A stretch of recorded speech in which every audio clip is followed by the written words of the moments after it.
Barney Frank represented the 4th Congressional District of Massachusetts for more than 3 decades. He chaired the House Financial Services Committee from 2007 to 2011, during which time he co-authored the 2010 Dodd-Frank Act, arguably the most significant piece of financial regulation legislation passed since the Great Depression. The first openly gay member of Congress, Frank is widely considered the most prominent gay politician in the United States, but I think it's safe to say that he's also one of the most prominent and influential politicians, full stop. In my estimation, and in the estimation of many others, he's easily among the most intelligent, articulate, and witty members of Congress in modern American history. Though now retired, he remains actively involved in political life. He's a regular commentator on a variety of national news programs where he can be seen eviscerating his political adversaries with really a tongue that is sharp, so sharp it's really unparalleled. I'm not going to be picking any fights today for fear of what might happen to me in such a public setting. Though Coloradans might be interested in knowing that as a state legislator back in 1972, he filed the first gay rights bill and the first marijuana legalization bill. He's been a tireless advocate for the causes of social and economic justice, and we are incredibly honored to have him with us today. I just want to add one last thing, and that is that he's here really out of his own generosity. He's obviously an incredibly important figure who's in incredibly high demand at this particular moment in time, since we're in the middle of an election cycle, and he offered to do this just for the sake of having conversations with our campus community and students in particular. So please, warm welcome to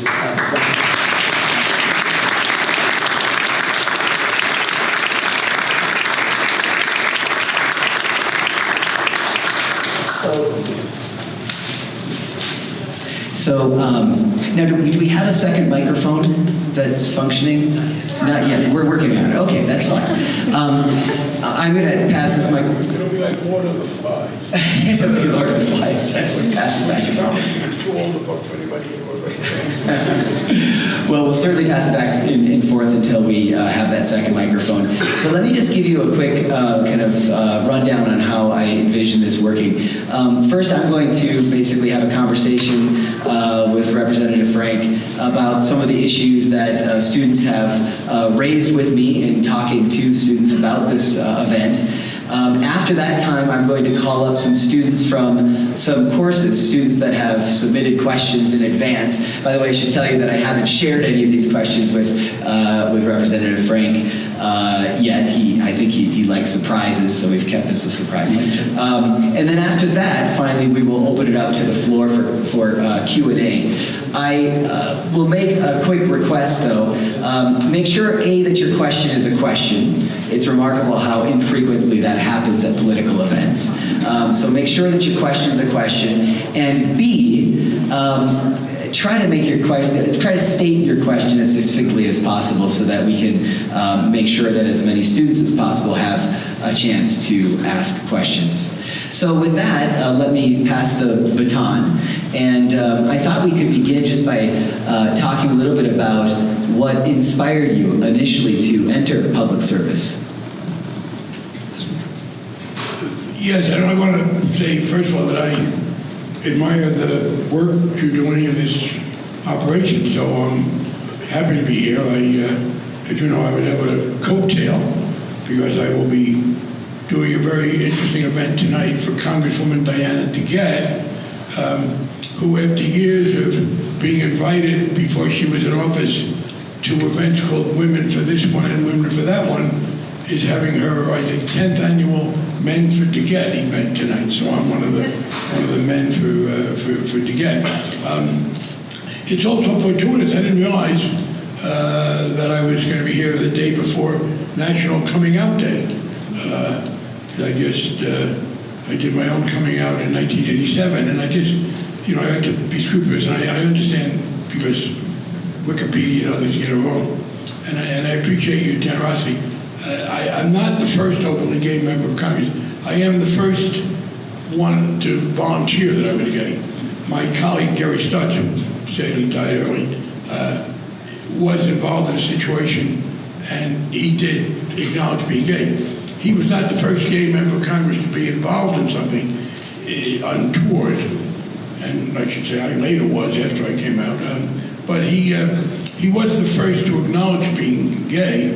The previous 8 or 10 gay members of Congress who have been caught doing things that they wish they hadn't been caught doing, kind of, you might say that they were way too young, although none of them were 59 to my knowledge. I don't think most of them have been in a locker room, but in any case, their explanation was in every case, I think about 5 of them, that they were all too drunk to remember. And it's been my own experience that when people are too drunk to remember, they weren't able to do anything that was worth remembering. But I was the first to do it voluntarily. Secondly, and I appreciate, because they came out and I was chairman of the committee and I have the legislation, that I was, for a while, the most prominent openly gay politician, but I would like to acknowledge now that we are within a few miles of the current senior, very able, openly gay politician in America, Jared Polis, who does a wonderful job for it. I was just interested in politics. I don't know why. You know, people say, well, why this, why that? I don't know.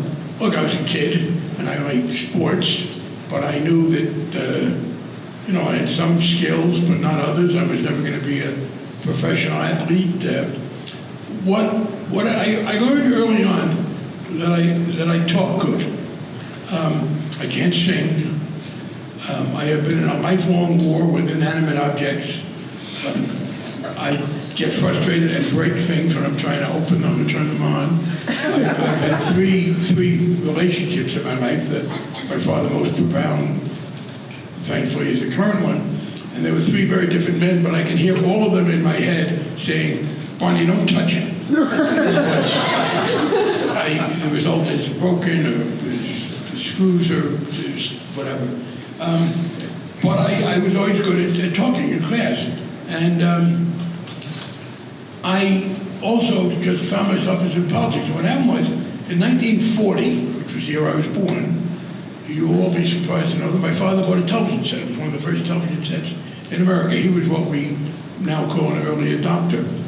And in 1950, I was 10 years old, I watched the hearings conducted by a senator named Estes Kefauver into the mafia, organized crime. You will have seen something inspired by that if you've seen The Godfather, and you see the Senate hearing where the guy who's supposed to testify then is intimidated not to by his relative and doesn't. But it was a fascinating thing. I didn't fully understand it, but I thought, now this is fascinating. Here are these guys, and they're up there, and they're asking people questions. They were doing something I was good at. It looked interesting. It was a good way for a kid to get into politics because it was partly cops and robbers and partly political. And from then on, I was just interested. And as I get older, I realized politics is something I would like to do. The problem was that I knew I was gay. I realized that when I was 13. Apparently, I don't remember, this is 63 years ago, I don't want to doubt an eminent brain surgeon. Apparently, according to Ben Carson, I decided at 13 to be gay. I don't remember. I do not remember deciding it, but apparently I did. But I did know that it did not make a political career very likely, because to be in politics, you had to be popular, because Doug was popular. To be gay was to be as despised as anything on earth. In 1953 and 54, there was just no possibility that you were going to ever have any decent relationship with any other human being. And what then happens, of course, is I'm just over my life, and that's what I wrote about in my book. I started out believing that I would never get involved in politics because I could never run for office because being gay made me too unpopular, and to be in government, you had to be popular because government was popular. And as I got older and older, being gay became less and less unpopular, and being in government became less and less popular. And at some point in the 90s, they crossed. And in 2012, the year I retired from Congress, this is literally the case, Jim and I got married that year because we wanted to make sure that we were married when we were in Congress, so some of my anti-marriage colleagues had to associate with a same-sex married couple. And it was also just after we had passed the financial reform bill. And this is literally the case. People told me that polling showed that my marrying Jim was more popular than passing the financial reform bill. We had finished that effort. But I also, what got me into it was one, I would be good at it too. This is what I want to do, I want to make the world better. I got down one thing that was the catalyst. When I was 14 in 1954, I saw the Army McCarthy hearings, which were a fascinating effort to challenge a terrible demagogue, Joe McCarthy. But that was also the year that a 14-year-old, I was 14, named Emmett Till was murdered in Mississippi. Emmett Till was an African-American guy from Chicago who was visiting relatives in Mississippi and looked at a white woman murdered and was brutally murdered, savage and then beaten and drowned. And to my horror, not only did I read that that had happened, but that law enforcement in Mississippi wasn't going to do anything about it, and the federal government couldn't step in because there had been the use by Southerners of the filibuster to pocket. So I just said, hey, this is something I would like to do. I'd like to change things. I knew I could be good at it, but I also knew that I would be doing it in a, not as a direct elected official, but as an appointed official working for other people. So the gay Jewish politician is a member of a persecuted class, namely he's a member of Congress. Let me pick up on that anti-government sentiment piece that you'd referred to. Today, I think there is increasingly a kind of anti-establishment sentiment, especially perhaps among the students that I teach, millennials. I know that you have criticized people on your end of the political spectrum, liberals, for government bashing, who run the risk of depriving people of the opportunity of thinking that the government can indeed accomplish something, and therefore perhaps entering into a kind of self-fulfilling prophecy type of loop.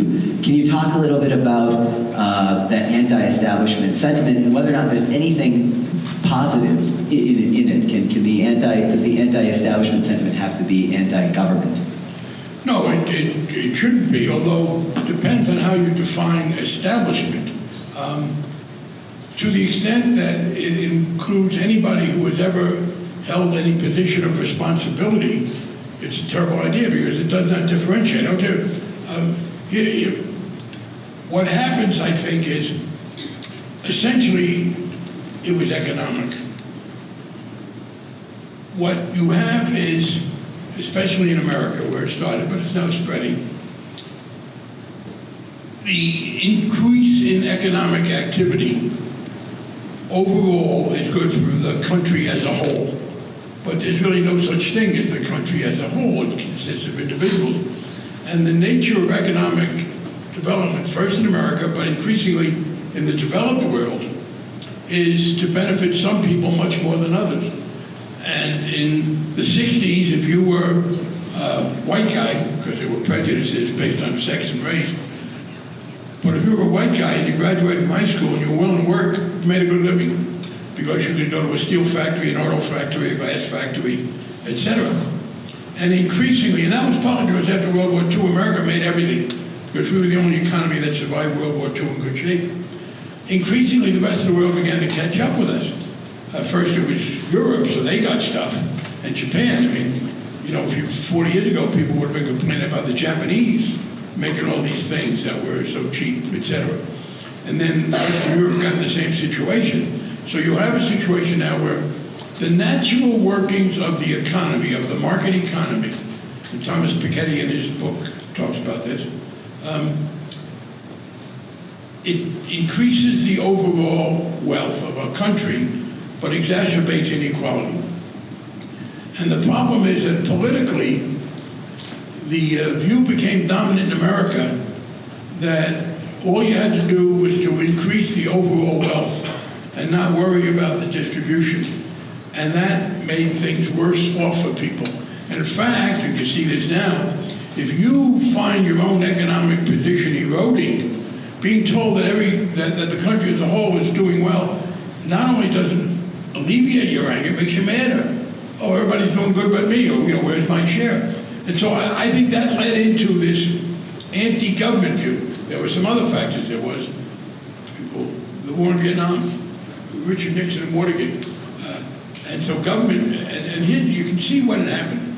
In 1960, John Kennedy is elected president. His inaugural address, his signature line was, ask not what your country can do for you, ask what you can do for your country. That's a very pro-government statement. How can you contribute to the collective good, and what can you do to enhance that? Exactly 20 years later, Ronald Reagan is elected, and his signature line is, government is not the answer to our problems. Government is the problem. It's within that 20 years. Now, America's economic advance begins to erode. You also have, in the early 70s, a major factor, the oil-producing countries decide they're going to start charging a lot more for their oil, having a major impact on our economic situation. OPEC is founded in the early 70s. And so, what you then get, beginning with Reagan, is a vicious cycle. Now, a couple of problems, I should mention one other. White working class men are now no longer in the position they were in the 60s, where they could just go to work and have a good job. It is largely the way the economy is working. A, the fact that the rest of the world is catching up to us. B, technology. What then happens, and those go together, because increasingly what America can sell to the rest of the world and to ourselves is high-end stuff. We need a lot of skill and a lot of education. The low-end stuff in terms of skills, not in work required, and energy and effort, that goes elsewhere. I represented for 30 years an area in Massachusetts which used to be the head of the garment textile industry, Fall River and New Bedford, Massachusetts. That went away, although not entirely. I'm wearing a union-made suit, by the way. If you want to buy a suit, which probably some of you don't see any need to for some time, but if and when you decide you need a suit, if you go to the Joseph Abboud section, you can buy a union-made suit manufactured in America, in New Bedford by a union. But what happens is people are, well, how come I'm not doing as well as my father? Why can't I get a good job? And unfortunately, some people decided it was the fault of other people, of women, of black people, of immigrants. So, and Ronald Reagan stoked that. Ronald Reagan was a very amiable figure. And so what you get then is an increasing view that the reason people aren't doing well is not that the government, it's not the natural work of the economy, it's that the government is actively making it worse by favoring these other people. And then you get a vicious cycle, the self-fulfilling prophecy you talk about. People get mad at government, so they vote for people who also are mad at government. And the more people are in power who are mad at government, the worse government becomes, because it can't do anything. So those things that government could have been doing to alleviate this economic inequality, and can still do now, fortunately, because I think we'll get a chance next year, they don't do. And so people get madder and madder at government, and they elect people who are madder and madder at government. Then one other thing enters into it, and that is the media. And it becomes increasingly fashionable, and I think this is the problem you ask about younger people, where it is now fashionable to just government bash and not to make distinctions. There are a couple, I'm a great believer in free speech. I let anybody say anything. But, I mean, literally, I don't believe that the notion of hate speech is people want to say hateful things, that's called free speech. I did want to say to you, if you're not a true defender of free speech unless you are prepared to defend the right of some terrible person to say vicious things. Nobody needs to defend you for saying nice things. But there are a couple of things I would like to ban. One, on the side, is the use of metaphors in the discussion of public policy. That's a separate issue. Please do not say when you talk about American politics today, oh, a plague on both their houses. People are not equally guilty. I will go into this. And so what troubles me when you have in the media this bashing of everybody, and that included, by the way, Jon Stewart. Jon Stewart was very funny and very clever and very destructive, I thought. Because if you watch the Jon Stewart show, nobody in public office ever did anything right. They were all either stupid or corrupt or whatever. Now, it's possible to be accurate in every specific thing you say while conveying an overall inaccurate picture by the selection. So nothing good ever happened on the Jon Stewart show with regard to the public. And then the internet added that. As people less and less read newspapers, and I'm 76, and I'm in good health in general, but I am troubled because it now looks to me like I am going to outlive two things on which I have relied for much of my life: newspapers and my spine. And I don't know how I'm going to quite get along without either of them, certainly not both. But as people less and less read newspapers and more rely on the internet for their information, that gets exacerbated. Partly what happens is, with regard to the internet, people only hear what they want to hear. Modern communications today, the internet and other issues like that, people live in two parallel universes. They mostly hear what they want to hear. But beyond that, it's even the non-news things, YouTube, etc. I do not myself turn into social media much. I'm not sure of this, but people tell me who follow more closely than I am.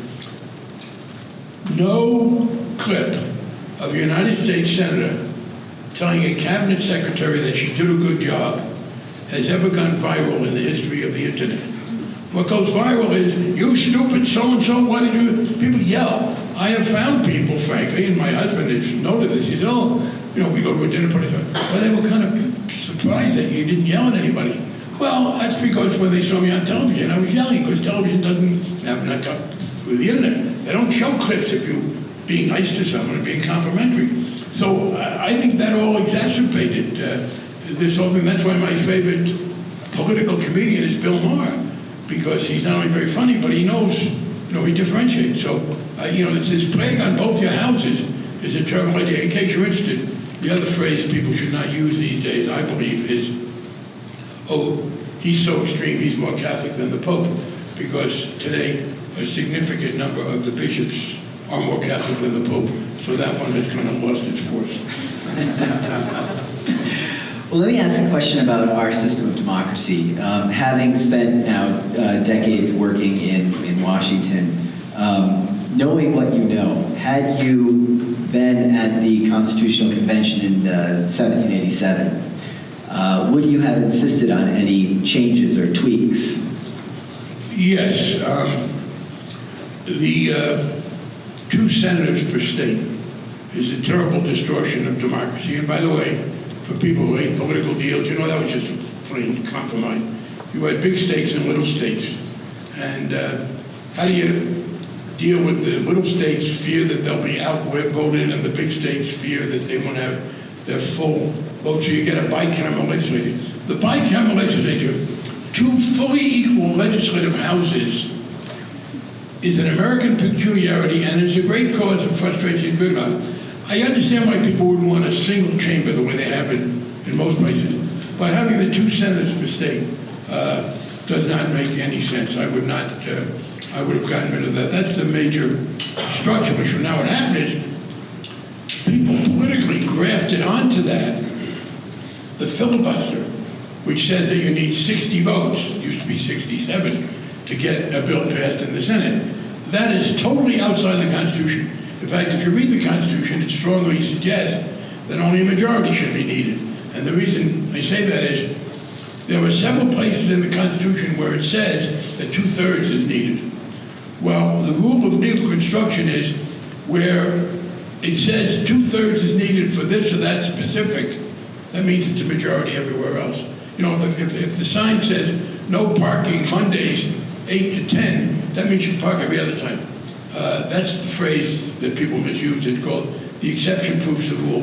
What it says is the statement of an exception establishes that there is a rule. So that's the one change I would have made. What do you think accounts for the durability of the 2-party system? Now, barring, say, the specific circumstance we find ourselves in today, so obviously if you extract from the current election cycle, what accounts for that? And do you think it's healthy? I haven't thought about whether it's healthy because I don't see any possibility of changing it. I mean, I don't worry about things I couldn't change. I do think if you have too much fracturing, it's not a good idea. There are two arguments about the two-party system. One is political scientists believe that a two-party system is fostered in part by what is called the first-past-the-post election system. That says that where people are elected to represent specific districts, whoever gets more votes than anybody else wins without having to get a majority. But even in cases where that's not true, you still tend to have a two-party system. France has a runoff system. You still tend to get a two-party system. I think it is this. I think in most democratic, modified capitalist societies, there are two fundamental tendencies. Now, we've gone a little bit off now, I believe, because of the Republicans, frankly, moving outside of this consensus. But here's the situation in capitalist democracies. You have two elements, a private sector and a public sector. And rational people understand you need them both. You need the private sector to create wealth, to create the goods and services. You need the public sector, A, to take care of the people who aren't going to make it in the private sector. B, to have rules so the private sector does things fairly. One of the problems we had in leading up to the financial crisis was we would talk to some people in banks and we'd say, why did you do that? That was a very irresponsible thing to do. And the answer was, well, if we didn't do it, they'd do it. And if they did it and we didn't do it, we'd be at a disadvantage. The head of Citicorp, when asked about it, why were you doing this? He said, well, when the music's playing, you got to dance with everybody else. And the third thing is, you need to prevent the private sector from doing those things that are in the interest of the particular entity, but are damaging to society as a whole, what economists call externalities. That's clearly the case with the environment. Now, there are two general tendencies. Rational people know you need both, and you need the interaction. And public policy is essentially where you set the point of interaction. There is a tendency that generally favors the private sector more and wants to minimize the public sector, but not get rid of it.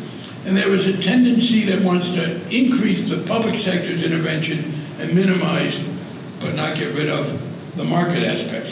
Now, by the way, that has been the balance in America for certainly the 20th century. Unfortunately, I believe our current disarrangement is that in response and in anger at the financial crisis of 2008, and then what had to be done to deal with it, the Republican Party moved outside that consensus. So the Republican Party today consists of people who do not value the public sector. That is not George W. Bush. It's certainly not George H.W. Bush. It's not Ronald Reagan. But you do have people in the Republican Party today. What happened was, this begins in 2010.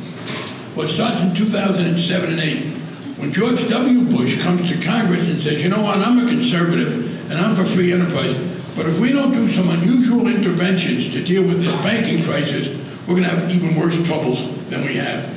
And by the way, you want to know what happened to bipartisanship? We Democrats said, okay, we'll help you out. And we were in charge, we were in the majority. And if you read the books by the Reagan, the Bush people, the W people, Ben Bernanke, head of the Federal Reserve, Sheila Bair, who was head of the Federal Deposit Insurance Corporation, Henry Paulson, Secretary of the Treasury, recommend their books to you. They talk about how the Democrats gave them more help some than the Republicans.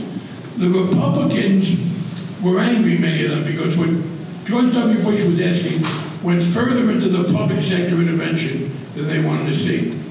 And then Barack Obama takes over, and they then decide, okay, the Democrats want to run the government, they can run the government, hell with them.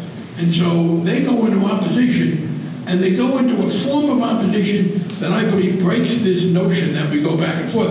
And what happens if you go back to 2010, you want to write about this? Go study the Republican primaries of 2010, when Republican conservatives, I'm talking about liberal Republicans, when Republican conservatives who had voted with George W. Bush in terms of dealing with the crisis of 2008, got defeated. You may wonder if you watched debates how someone like Rick Perry got to be the governor of Texas, a man who couldn't remember the 3 things he was going to abolish. Rick Perry was not going to win the governorship of Texas.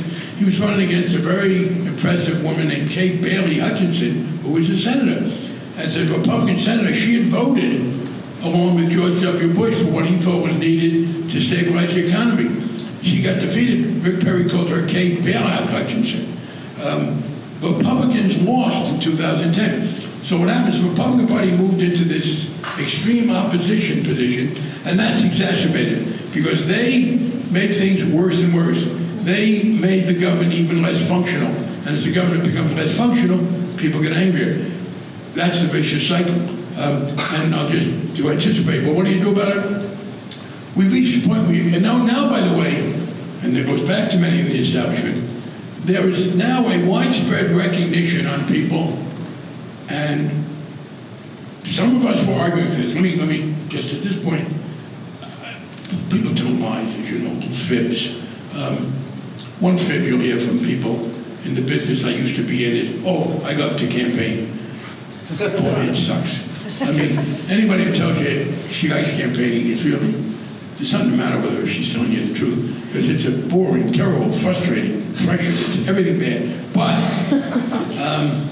you have a situation where in the campaign, somehow things get worse. And there is an element sometimes in campaigns for people to bring out the worst in each other. But there's another fib that people tell. I don't like to say, I told you so. Everybody I know likes to say, I told you so. I will tell you what only a few other people in this audience know. It gets better with age. You can say, I told you so, no matter how old you are, and you don't have to take a pill before, during, or after you do it. You can just do it. And many of us told people, look, you're making a mistake, you're angering people. If you don't do a better job of sharing the wealth, if you continue to let the economy grow in a way that also increases inequality, it's going to blow. Well, it's blown this year. One example, for years when many of us talked about fairness, raising taxes on the rich, raising the minimum wage, supporting labor unions, doing more for working people, we were told, you're engaging in class warfare. Don't worry about that. Just help us grow. Don't worry about this. That argument used to be very potent. It died this year. Nobody is talking about it anymore. We are now at the point where the only thing that's going to work is if people get in control of the government here, England, Germany, France, other places, and show how government can be used to decrease inequality. We're beyond talking people out of it. You have to demonstrate the reality. So I'm going to ask one more question, but as I do that, maybe I could have the students from Liz Goodnick's class come over here and queue up, as it were, if any of you are here. Oh, you are already in the front. Okay, then don't worry about it. So just prepare yourself. Yeah, just the people who are asking questions, exactly. So let me ask, I think the distinction between church, the division between church and state in America is made more sharply, constitutionally speaking, than in many other democracies, in Europe, for example. And yet, religious language has played a significant role in political discourse for a long time, but perhaps even increasingly so throughout the 80s and 90s and into the 2000s. I know that you describe yourself as a non-theist. I'm wondering if you have any thoughts about the appropriateness of religious language and religious-based arguments in political discourse in general. Yeah, I am myself agnostic.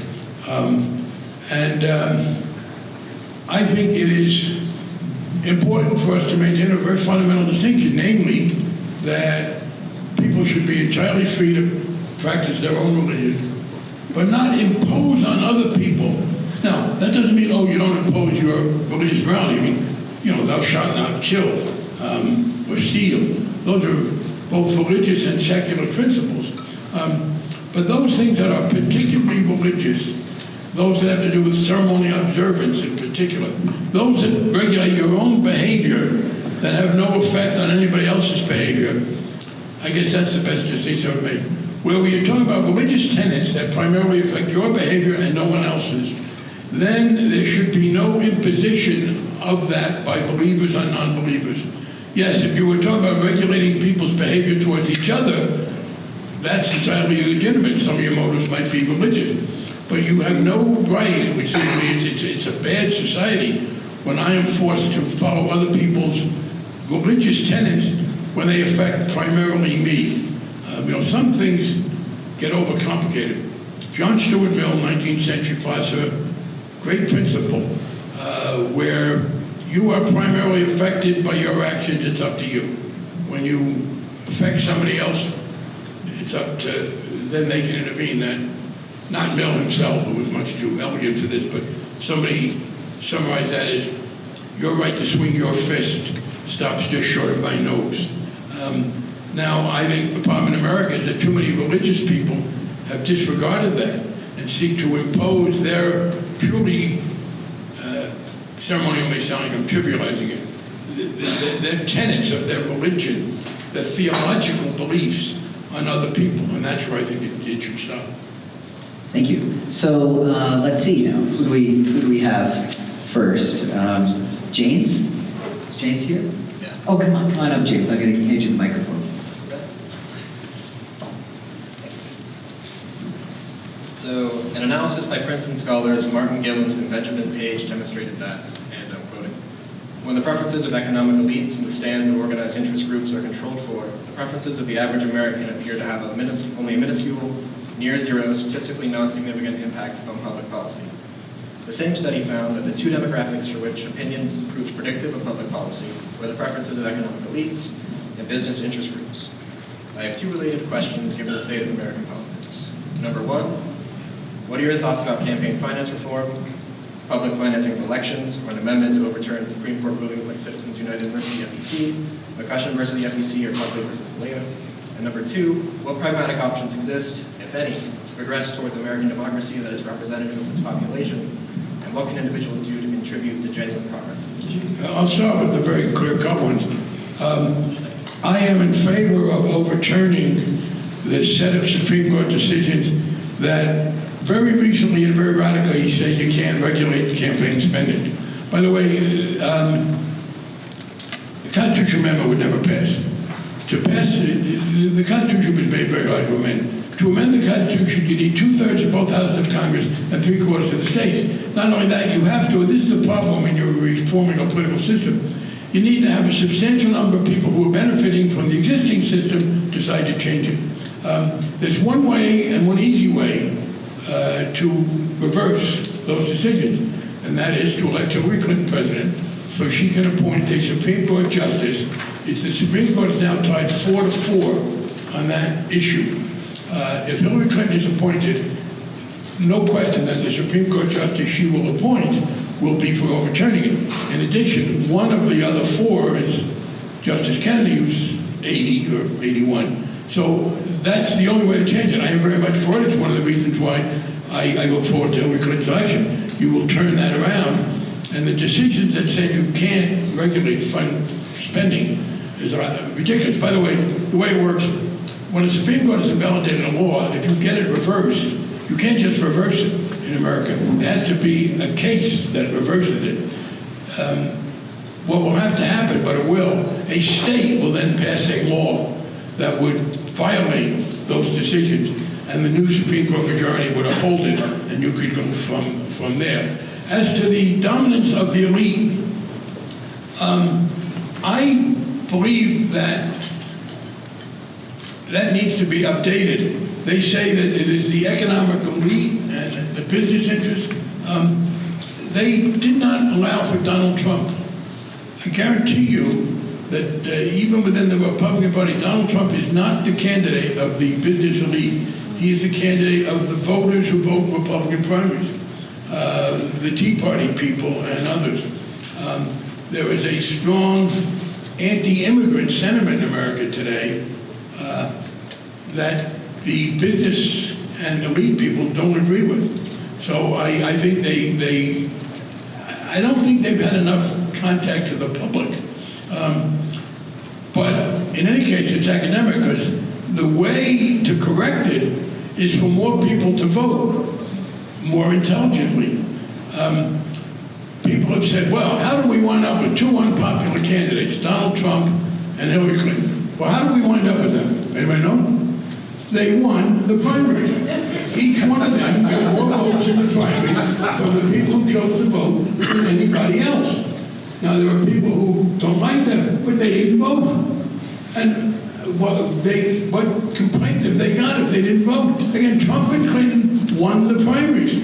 And let me just tell you, in Clinton's case, she particularly won the primaries. Bernie Sanders was the nominee of the caucuses, like here in Colorado. 14% of the Democrats in Colorado showed up to nominate him. Well, I don't want to hear from the other 86% who sat home that they don't like what happened, or vice versa. I mean, people will come up to me sometimes when I'm still in office. Well, I don't like, I'm very upset with Congress. I said, well, who's your congressman? Oh, I don't know.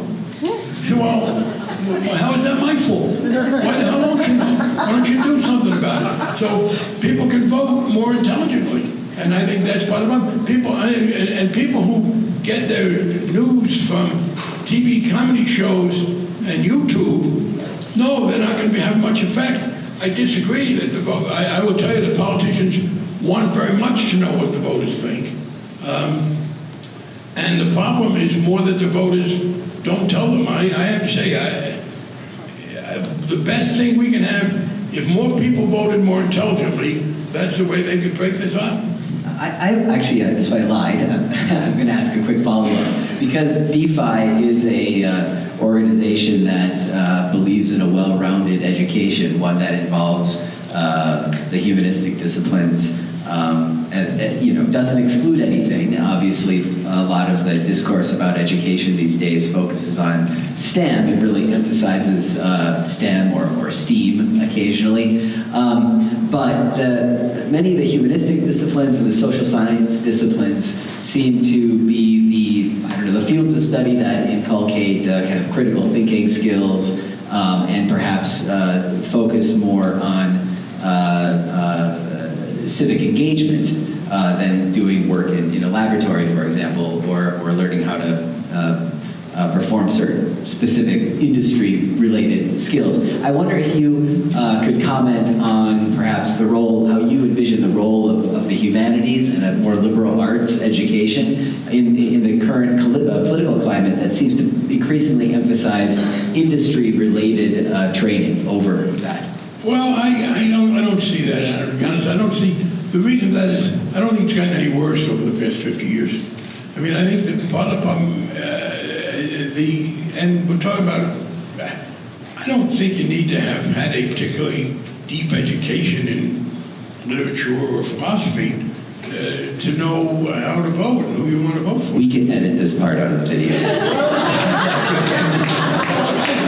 I think the value of those is it makes you, they enrich you. And look, I do think you need to make, and maybe this is part of it, you probably need to train people more than you used to for a lot of the good jobs. I mean, that's part of the problem. The nature of work has gotten more technical, so you want to do that. But I want to go back. I mean, why? I don't know why people don't vote smarter. They are too easily influenced. You say, well, they don't. I guess let's deconstruct the study you talked about.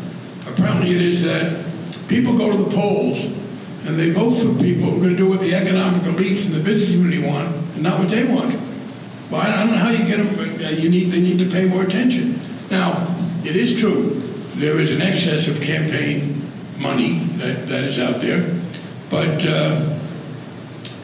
two of the successful candidates this year who had a lot of public support, Donald Trump, Bernie Sanders, basically were not enabled by citizen genetics because they didn't get to raise that kind of money. I do think the public broke through. Now, in America, and now it is in other countries, part of the issue is in America that we have had this, going back to the way we were founded and the whole notion of the frontier, et cetera, we have had more of an attachment to free enterprise than most other societies. I'm not sure why. I don't even know why.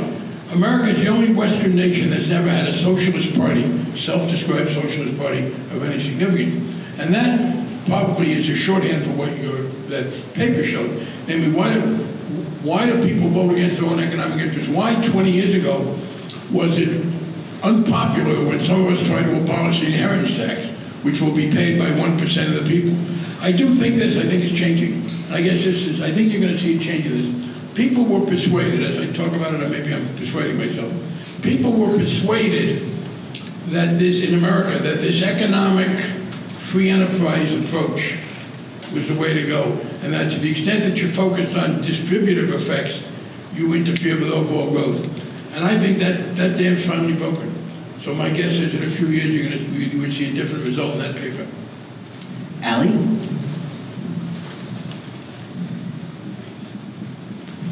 Representative Frank, how are you doing? So in an interview at the Times, you said Omar Mateen, the Orlando nightclub shooter, should have been more intensely surveilled by the FBI in the period leading up to the shooting, which he had already been under some amount of surveillance. Do you believe that using state surveillance programs to monitor marginalized and so-called radical groups, which are often designated along ideological lines, is effective in the preservation of democratic ideals and protection of civil liberties in the U.S.? No, I'm not for focusing on marginalized groups. I never have been. I think that any selection basis that involves personal characteristics, religion, or even philosophy, or certainly ethnicity, they're wrong. But I do favor surveillance. Here's the problem we have. I am in favor of law enforcement being able to listen in, monitor communications once there is some reason to do so. I will say this, I think the greater danger we have today, fairly recent, is people who commit violent crimes against others for ideological reasons, and who operate in a new atmosphere. Here's the way it works. Talk to a cop. When it comes to most crimes, traditional crimes, the cops have a very good method of operating. Much of what they do, you can see this in some of the crime shows in the Valley here, an important part of law enforcement is informants. They have people who are in the criminal world, low-level criminals, and they trade with them to get information. The problem with people who commit violent crimes because of some ideological reason is they're new, and they live in a world where the cops have no access. And the cops are blind here, where they have more insight into what's happening elsewhere. And much of what we need to do there is to allow electronic and other monitoring of what they say. Now, I understand people's concern, but I have to say this. Since 9/11, when we stepped up surveillance, and I watched this very closely, and I voted against the Patriot Act, I thought it was too broad. But I have not seen many instances, and certainly not a pattern, of surveillance being misused. I invite anybody to show me. Yes, they are listening in to some extent. Do you have any evidence that anybody was surveilled, wiretapped, monitored, and put to a disadvantage? Was anybody's private information made public in ways that it shouldn't be? Was anybody mistreated because of that? And I think the answer is no. And because I've been making a challenge and nobody showed it to me. So yeah, I do think if there is reason to suspect someone, and that's in this case, it's not random, it's not based on marginalized groups, it's not based on who goes to a mosque. But when you get any indication that somebody is sympathetic to violence, talks about it, yeah, then I believe it is in our interest to surveil that person, secure in the knowledge, by the way, that there is no evidence that he or she will be mistreated. Now, there was some concern about that right after 9/11, and there was some initial problem. But I think law enforcement's record has been pretty good here. Very good. I don't see any pattern of abuse. And if you don't let them surveil, if they cannot use surveillance, then there is no way they can protect us. I mean, how are they going to do that? Then, if they cannot use surveillance, understand that, people do not announce in public, oh, I plan to go shoot people. So if you do not have some kind of surveillance, fine, if you think that's important for privacy, but please do not ever criticize law enforcement for failing to stop something, or tell me how they stop it. And I think the surveillance with safeguards, and I would have one other thing too. I would want to make sure, when we had a privacy board, there should be very strict rules. Anybody who is guilty of leaking any of that is severely penalized. But to my knowledge, and I've invited this, that hasn't happened. So I am for surveillance, but not on any basis of any pre-selected criteria, but only if you have a reason. Once you have a reason to suspect an individual, then I'm ready to have that individual surveilled.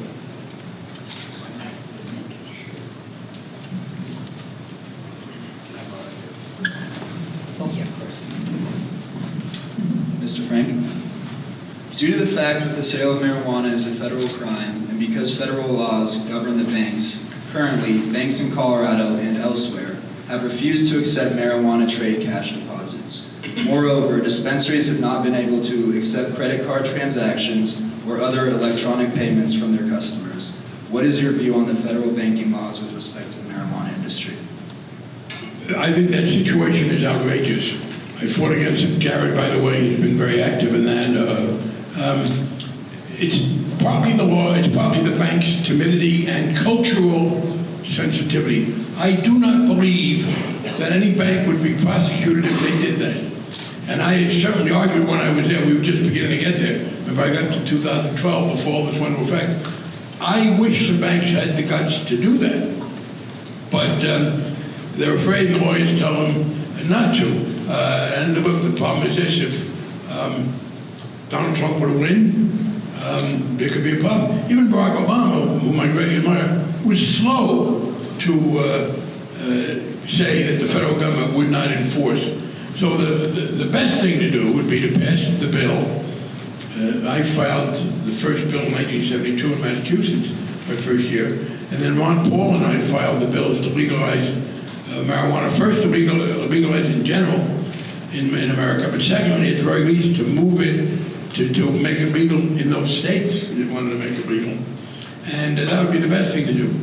Short of that, I believe that the bank regulators should make it very clear in a binding written statement to the banks that they will suffer no penalty if they accept these deposits.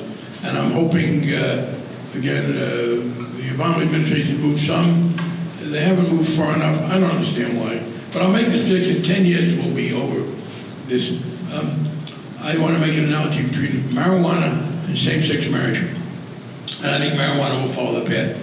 In both cases, marijuana and same-sex marriage, you have an activity that some people want to engage in, that other people do not want to let them engage in because they disapprove of it. It is none of their business.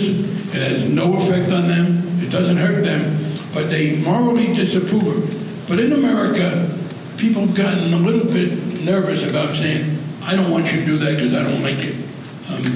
It goes back to H.L. Menckен's definition of Puritanism. He was this very angry, very funny man. He got a little too pro-Nazi in the 30s.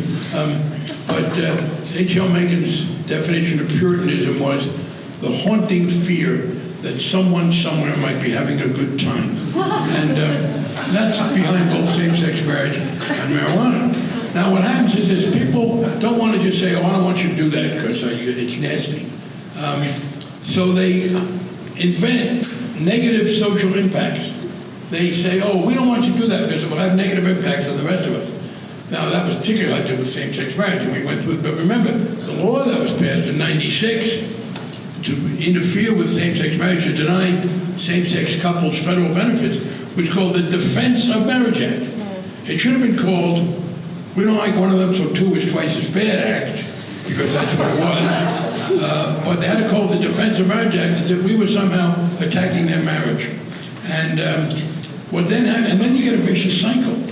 Because a lot of people who aren't directly affected are persuaded that it will hurt them, you can't get it into place.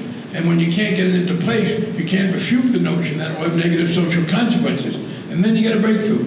In Massachusetts in 2004, a wonderful Supreme Judicial Court, as we call it, 4-3 voted to allow same-sex marriage. And I knew then we won the fight, because that was the beachhead. And what happened then was, as it went on, it became clearer and clearer, and a couple other states joined us, that no, there were no negative social consequences, none whatever. And that's when it spread. And that's how, even though the Supreme Court did, we were winning the fight in most states. Marijuana is similar. There are no negative social consequences to non-smokers when people smoke marijuana. Not many to smokers. Then a couple of states go ahead, in this case, here and Washington. And then the people who have argued against it are in trouble because there are no negative consequences. So the absence of negative consequences will ultimately see, I think within 10 years, the legalization of marijuana in most of the country. It won't be by the Supreme Court, because the right to smoke marijuana is not comparable to the right to same-sex marriage, because, and the reason is this, what the Supreme Court did in the marriage case was to protect a defined class of people, a vulnerable minority. There is no pre-defined class of marijuana smokers, so it's not going to be, now you're not going to have equal protection of the laws, gay versus straight, smokers versus non-smokers, the analogy doesn't hold. But so the answer is, people should press the administration until they get a law passed, and they should try to do that and make it legal. But until then, the banking regulators and the Attorney General should issue a statement that says nobody will be prosecuted after the next election, but they know that'll be good for 4 years. Thank you.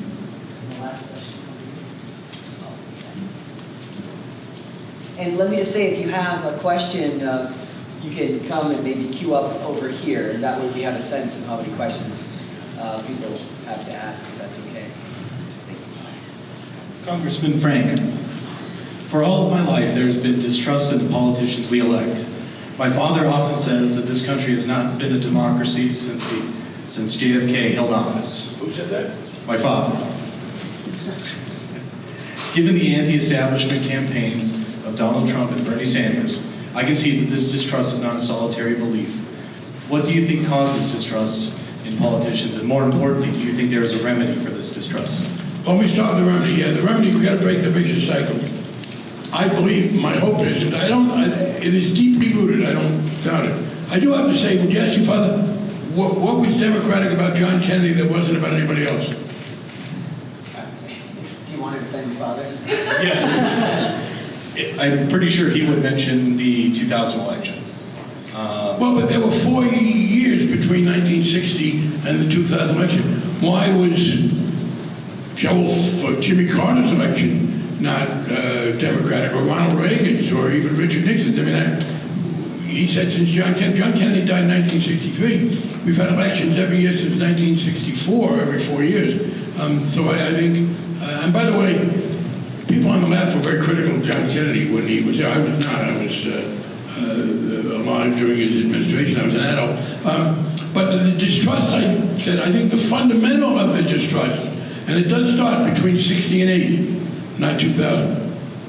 As I cited with the two statements by Reagan, and then, by the way, Bill Clinton felt he had to accommodate it, so he kind of went more on the Reagan side rhetorically, although not substantively.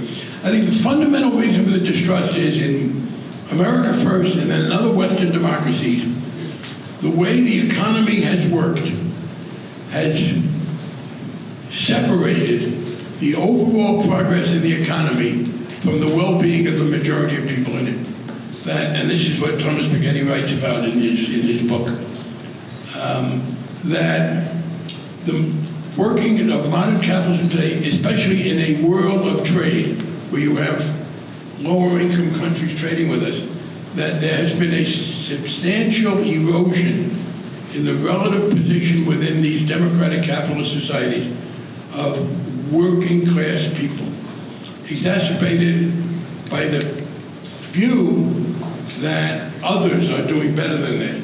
White people feeling that about blacks in America, men about women, and now in Europe about immigrants, etc. In England about immigrants. European immigrants. By the way, the objection in England to immigrants was non-racial. Remember, England was pulling out of the European Union because of other Europeans. So that, I think, was the fundamental problem, exacerbated by the media. it became fashionable to be anti-government. And the only way to break out of it, I believe, is, at this point, to have government once again begin to do things that are good for people. I believe now that the only way that's going to happen is if you have it, because the Republican Party has become somewhat anti-government, that requires the Democrats to have enough control. My hope is Hillary Clinton wins the presidency, the Democrats win the Senate, and I think both of those are now the first very, very likely, the second very likely, and there's an increase in Democrats in the House. I'll tell you one of the most significant things I think you're going to see next year is a historical anomaly. Speaker of the House, Paul Ryan, is the first Speaker of the House since John Nance Garner in 1931 who wants to be president. A Speaker who wants to be president will act very differently than a Speaker who only has to worry about the other members of the House. And he will not want to be the obstructionist. I believe if Hillary Clinton is president, and you then get past a major construction bill that begins to improve highways and rail transportation and builds good facilities so you can get solar and wind power transmitted, not just from the physical place where it is done. You raise the minimum wage and you do something about college costs and alleviate some of the loans that are out there to private people and lessen the medical burden on people. If you do those things, work. Now, Barack Obama had 2 good years legislatively, but what we did had no immediate benefit for people. Yes, the health care bill, I believe it helps a lot of people. It didn't take effect for a while.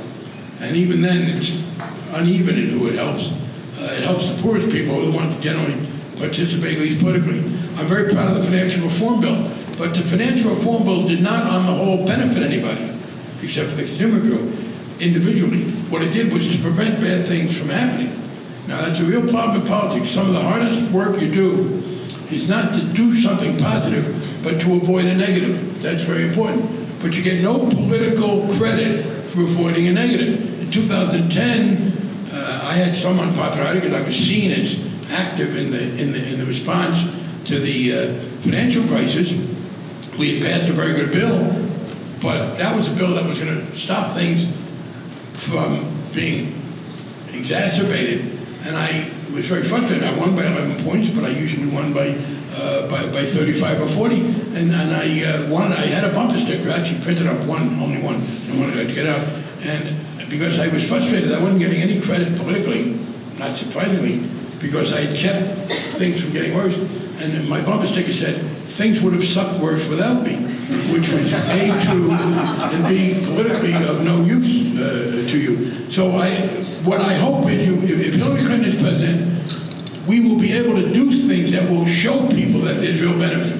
We're beyond being able to talk anybody out of it. And once we begin to do that, then you start putting people back to work. You see their wages, but their wages are starting to come up.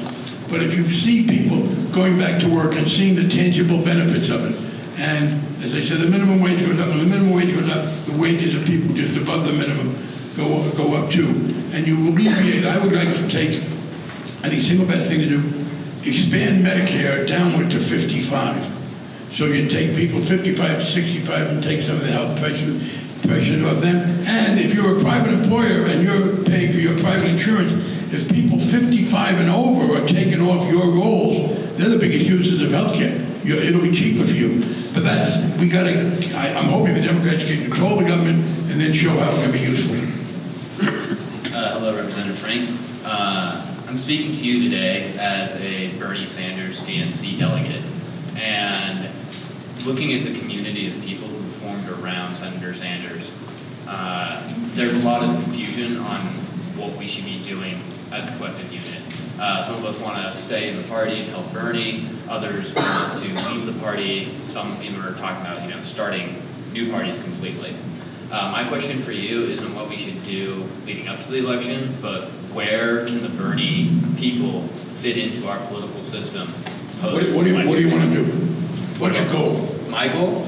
Your long-term goal, not your instrumental goal. Long-term goal, I think, in my opinion, when I look at the role of government in society, I think it should be to not only protect the freedom of the people, but maximize it. Okay. Do you want to change public policy? Yeah, Okay. and I think that's what everyone who gets involved Okay. in politics. Then I think you want then, the next question is, or the after that, all right, how do you maximize your influence over public policy? I do not understand how starting a new party would do that.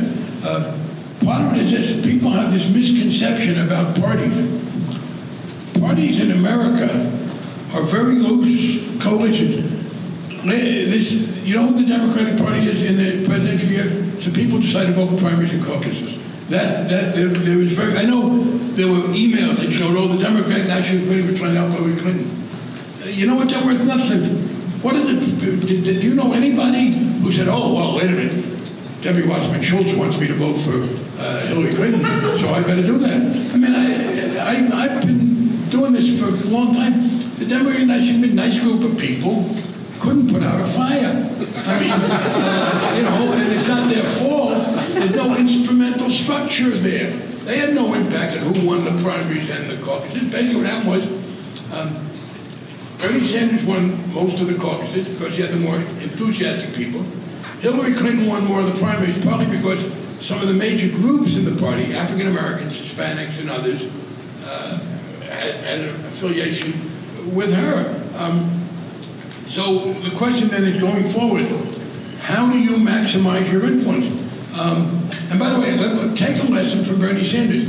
Bernie Sanders had been an independent socialist in ideology, but his affiliation was independent until he decided that he wanted to have more influence. What did he do? He joined the Democratic Party. Well, Bernie was right. Bernie, do you think Bernie Sanders has had more influence inside the Democratic Party, participating in the primaries, or if he'd run as a third-party candidate? If he wasn't going to do that, he's not Ralph Nader, he knows better than that. So the answer is, yeah, I wish. I have for a long time wanted to make some changes. I would like to have people come in. And by the way, I think we lost a great opportunity with Occupy. We had two movements motivated by anger at the economic situation and at the established political order. The Tea Party and Occupy. I agreed much more with Occupy, well, not entirely. There were some elements of that economic view that I thought were unrealistic. But unfortunately, from my standpoint, the Tea Party was not smarter politically. What did the Tea Party people do? They got into the Republican Party and took it over. What did the people in Occupy do? They smoked dope and had drum circles. I got to tell you, I've been in office. I was in office 40 years. Nobody that I know of, none of my colleagues ever cared about a drum circle. They didn't have any impact. And I was on the Bill Maher show. The woman who was an active member of Occupy, she wasn't a leader, because they didn't have leaders. But I said, one of the things that troubled me is I never saw a voter registration table at an Occupy site. And she said, well, that's not what we were into. Well, that's too bad. So the answer is, I think you will find the Democratic Party is much more amenable to your having a great deal of influence on it than before. Look, if you could win the caucuses, why do you think you couldn't win the other offices? Now, I would say this practically. Probably not worth, I would not spend a lot of time going after incumbents. One thing I got to tell you have 3 Democratic House members here who are superb. Ed Perlmutter, Diana DeGette, and Jared Polis are smart and tough. But you have other seats. They will leave. You have seats in the legislature. Make a list. If I were you, in the Sanders people, what I would do now, let's have our caucus. Let's have a Sanders convention. Let's draw up a list of every legislative seat in Colorado that's going to be coming vacant in the next couple of years. And let's pick those areas where we have a lot of strength. And let's go nominate our candidate. Let's do it that way. And I think you will find people not at all resistant and glad to have it. So, yeah, I think overwhelmingly that's clearly the thing to do. Thank you. Thank you very much. Well, I think we're going to have time for just one more quick question, I'm afraid. I apologize. But I know students are going to have to run off to the next classes quite soon. Thank you for being here. I have a question about the Dodd-Frank Act. With regard to the Dodd-Frank Act, what provisions were added from when the bill was first proposed to when it was finally passed? And were there any provisions that didn't make it onto the final bill that you yourself would have personally liked to see make it on there? Good question. The one that we added, and I'm very proud of, that we it was not in the original conception, 2008, and she writes about it in the book, was the Consumer Financial Protection Bureau, which we added in consultation with Elizabeth Warren. I'm very proud of that. It's done a lot of great work. The biggest thing that was added is what's known as the Volcker Rule. The Volcker Rule was sponsored by Paul Volcker, who was the chairman of the Federal Reserve Board, first under Jimmy Carter and then into Ronald Reagan. And he is a longtime leader of the finance community who's been very skeptical of a lot of the new financial devices. He thinks they've done more harm than good. In fact, he said, we're talking about derivatives now, and credit default swaps, and collateralized debt obligations, etc. And Paul said that he thinks the last really useful economic innovation was the ATM. But he came up with the proposal that the banks hated, to say that no bank, that is a bank that's got deposit insurance, could engage in speculation in derivatives, which can get you in a lot of trouble, with its own money. The banks can still be the executor of derivative transactions for other people, but they cannot put their own money at risk. And that was added over the objection of the big banks, and it has gone into effect. There were a couple other things that were added that were not necessarily related. One, I'm very proud of, and it was brought to me by Barney. He is a great activist and intelligent advocate for reform. And he has done a lot of work in Africa. And he brought to us an amendment that's called Publish What You Pay. It's not related to the financial crisis, but sometimes the train's leaving the station, you put a car on. And this says that if you are an American company, because that's what we have jurisdiction over, and you are extracting some mineral from another country, oil, steel, gold, whatever, iron, you don't extract steel, iron, you must publish publicly anything you pay to people in that country to give that same installation to the Securities Exchange Commission, to the Commodity Futures Trading Commission, and it lost in the Senate because the Appropriations Committee made it a turf issue. But by and large, it came out the way we wanted it to go in. Well, thank you so much, Representative Frank. We really appreciate you being here, and it's been a fantastic conversation. Thank you all for coming.